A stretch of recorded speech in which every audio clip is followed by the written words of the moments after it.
The tent smelled like diesel and wet canvas, and Corporal Reyes was arguing with someone about a generator when my phone buzzed against my hip. I stepped outside into the flat gray light of Kandahar morning, phone pressed to my ear, boots sinking slightly into gravel that never quite dried. Hey, kiddo. My father's voice casual.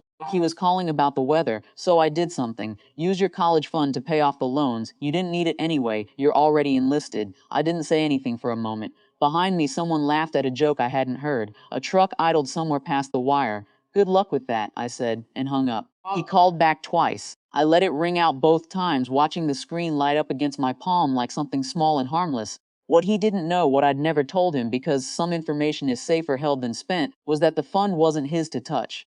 My grandfather had set it up the year I turned 12, back when his hands still worked well enough to sign things, back before the stroke took the rest of him slowly, like water leaving a glass. He hadn't trusted my father with much. He'd trusted me with the paperwork instead, quietly, the way old men sometimes hand a granddaughter a key without explaining what door it opens. I'd been the trust executor since I was 21. Nobody in the family knew. Not my father, who'd spent 30 years believing money simply appeared and disappeared according to his needs.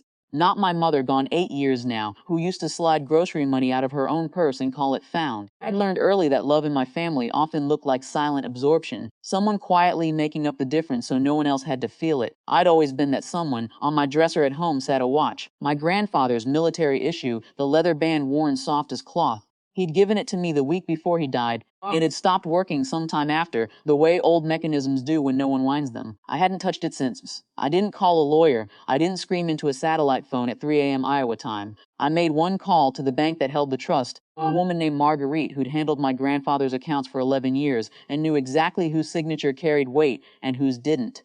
There's been an unauthorized disbursement request, I told her. I need it flagged. Already noted, she said, in the tone of someone who'd seen this exact shape of trouble before. Nothing's moved yet. Give me 48 hours. I went back to work, sorted supply manifests, slept 4 hours at a stretch.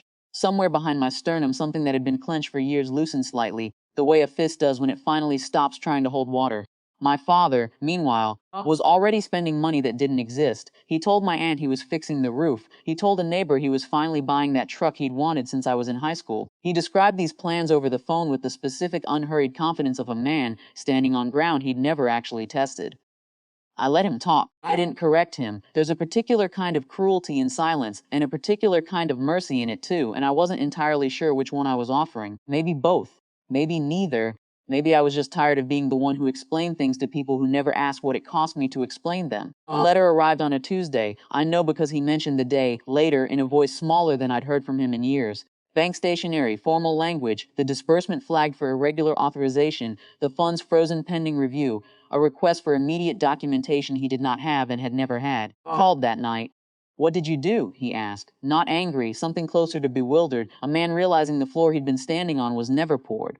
I didn't do anything, I said, and it was almost true. I just stopped covering for what you'd already done. The line stayed quiet a long moment. I could hear him breathing, the particular sound of someone recalculating an entire future in real time. That fund was never yours to spend, I said. It was never really mine to give away either. Grandpa made sure of that. I just didn't tell you.